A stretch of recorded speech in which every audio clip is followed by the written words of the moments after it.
nakakita ng gobyerno at Congress na puro magnanakaw. Ang armed forces, katulad ng ating mga mamamayan, alam nila ang nangyayari, naapektuhan sila sa mga pangyayaring nangyayari ngayon. Kaya yung sinasabi mo na, yung sinabi ni Marcos, tingin ko, anong take everything from us? They took everything from us. Took everything from us. Ninakaw ng tatay niya yan.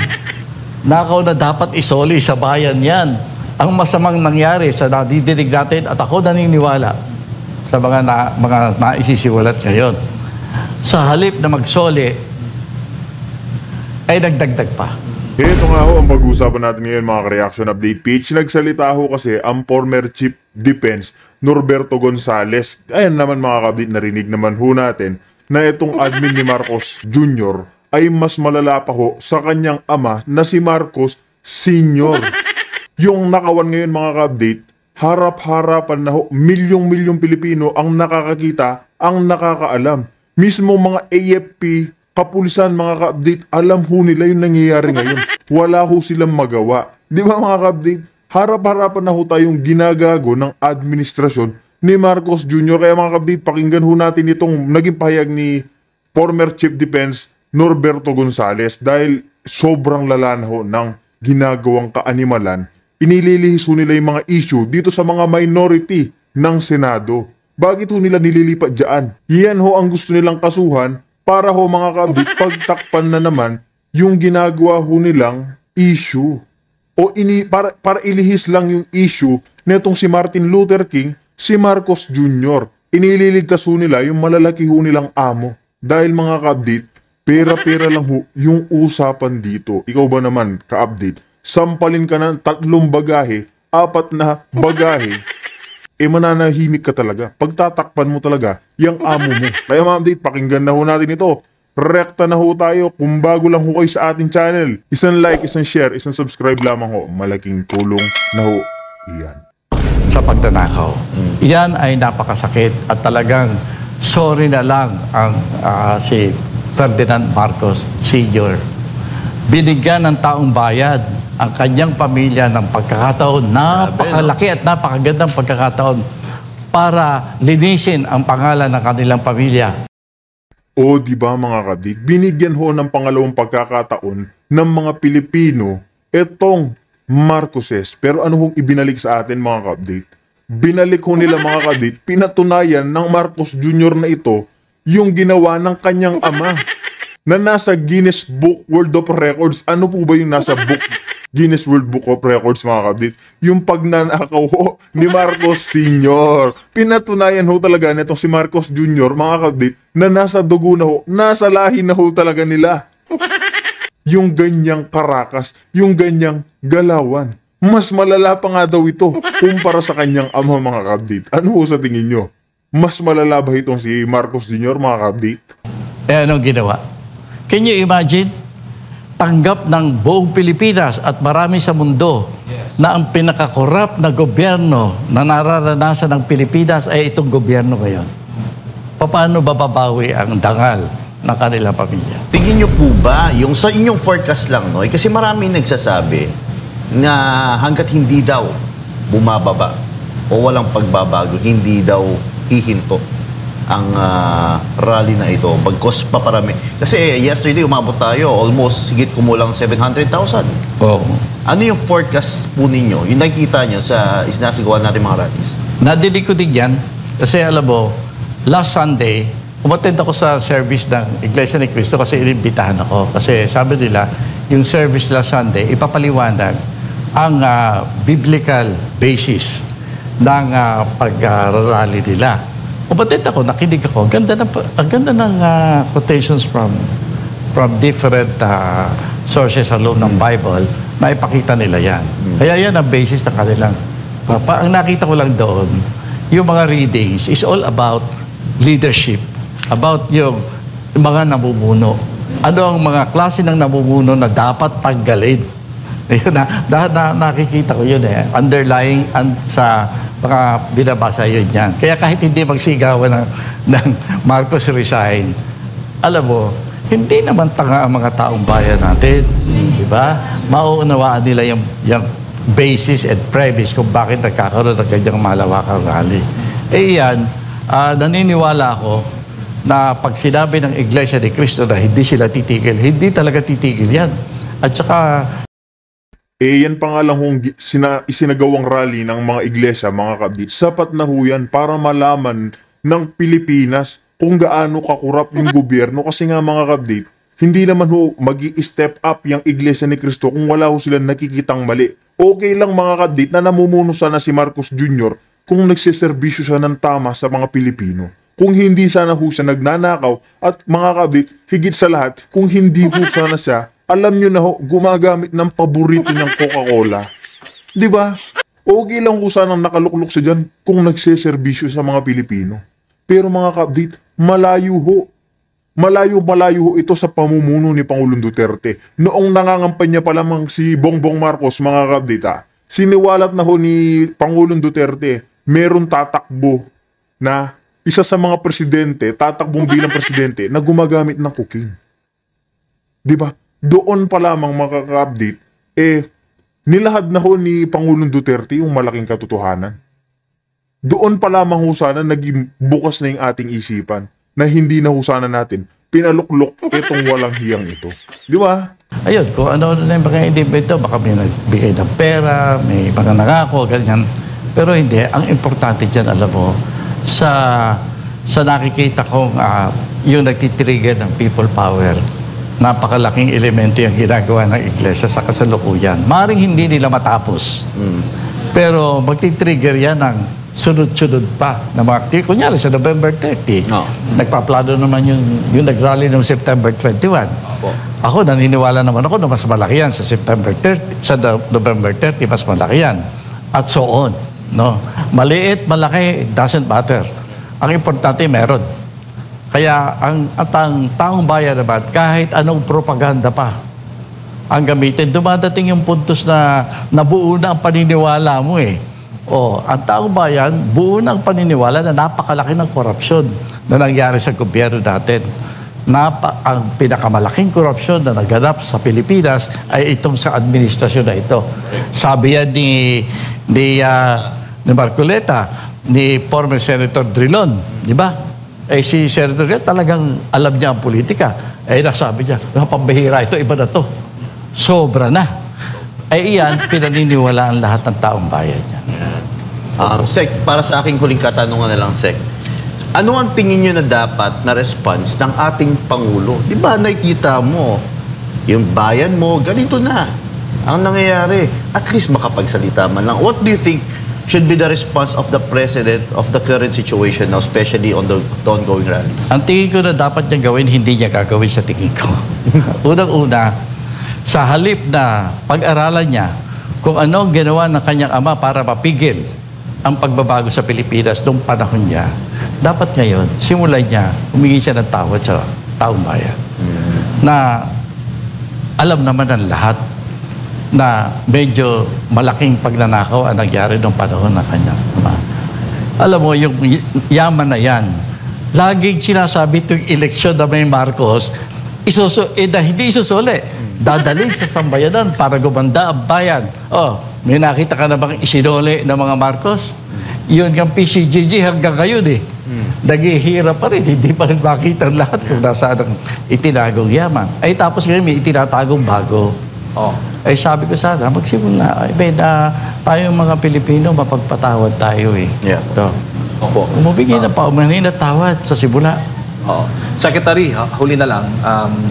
Kasi naalala ko yung panayam ni President Marcos Jr. sa isang Australian journalist. Kung naalala mo yung tumawa siya, tapos why are you laughing? So may sagot siya doon. Pero kabilang po sa kanyang pahayag doon na naramdaman po ng marami is when he said that they took everything from us.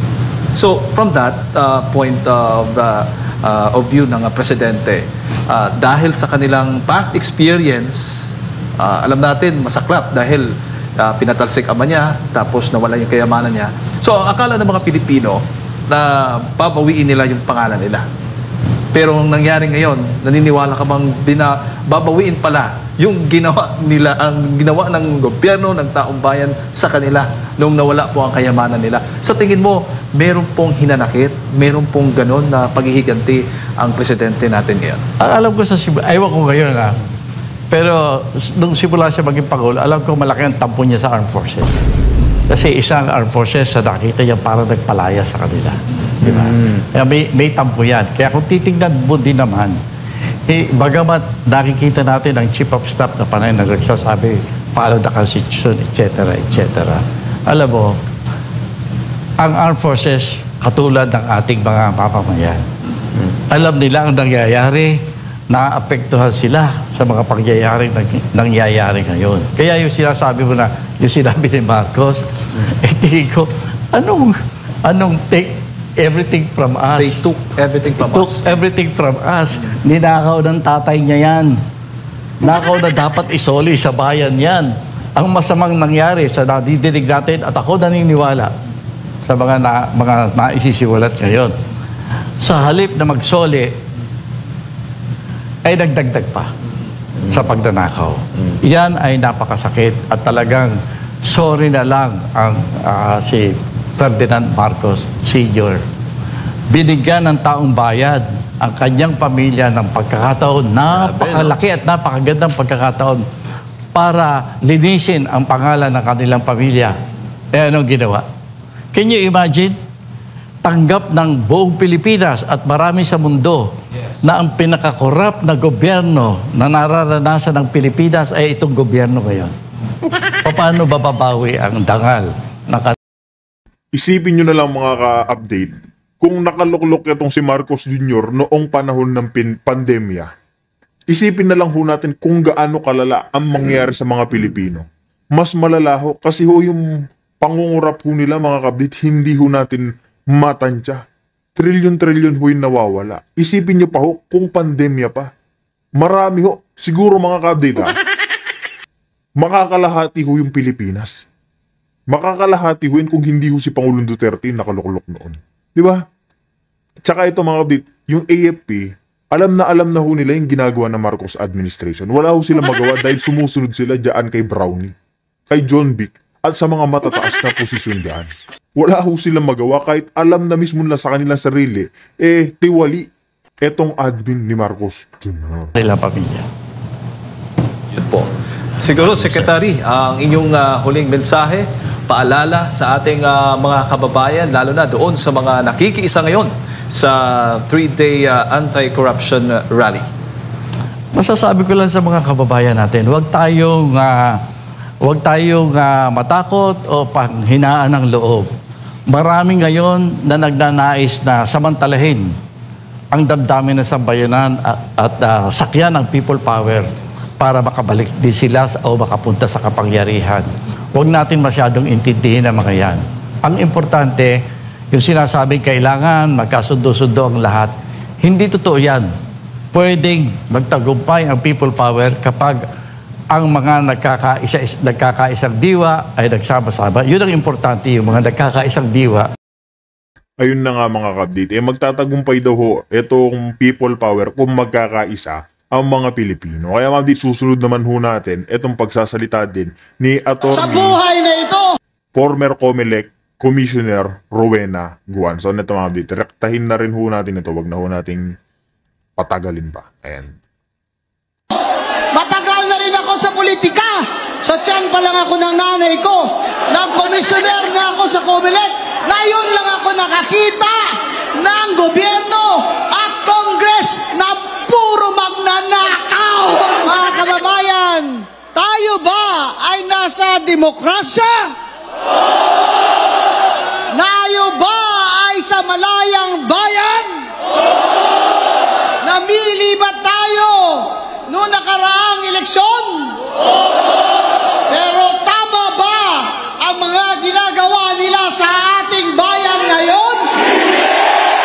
Hindi tama, hindi tama, hindi tama, hindi tama, hindi tama, hindi tama, hindi tama.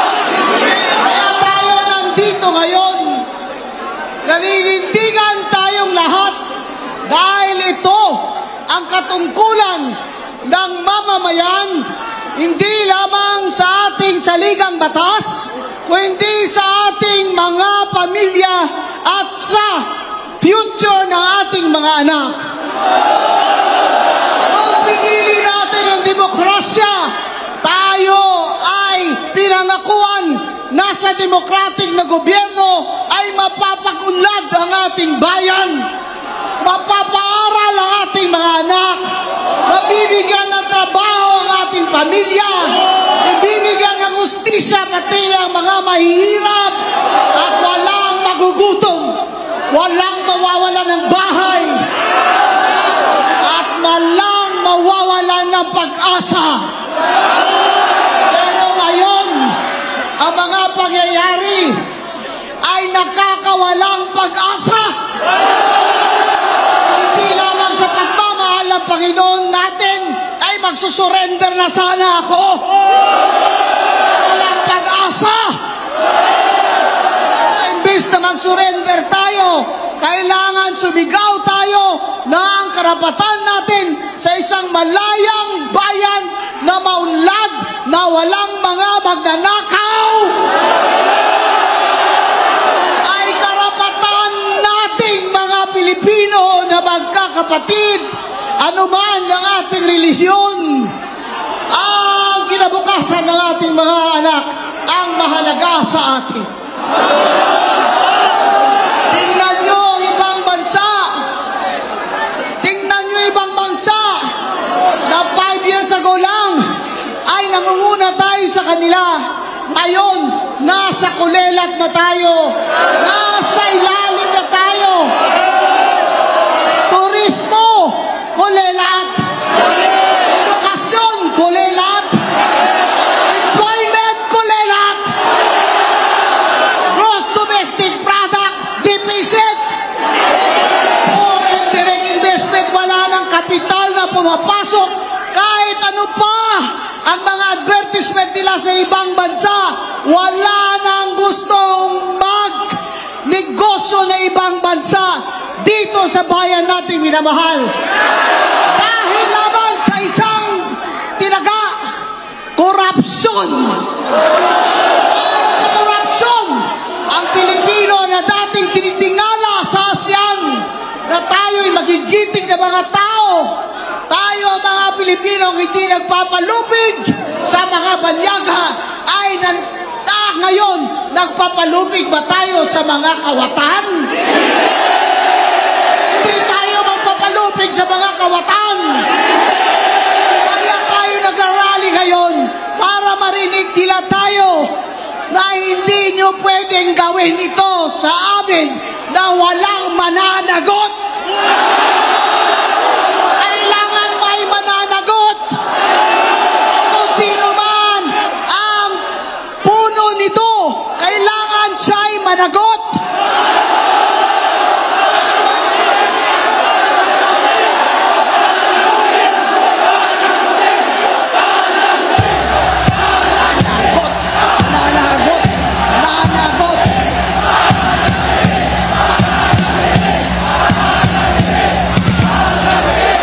Matagal na ako dito sa buhay na ito. Matagal na rin ako sa politika. Sa tiyan pa lang ako ng nanay ko. Nag-komisyoner na ako sa Comelec. Ngayon lang ako nakakita ng gobyerno at Congress na puro magnanakaw.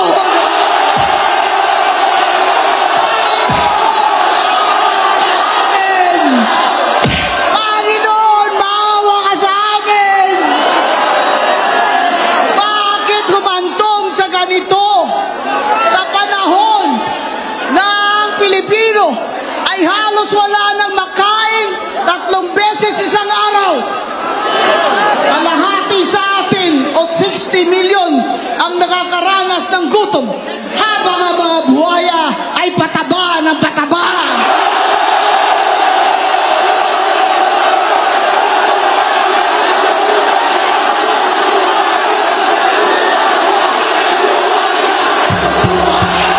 Buhaya!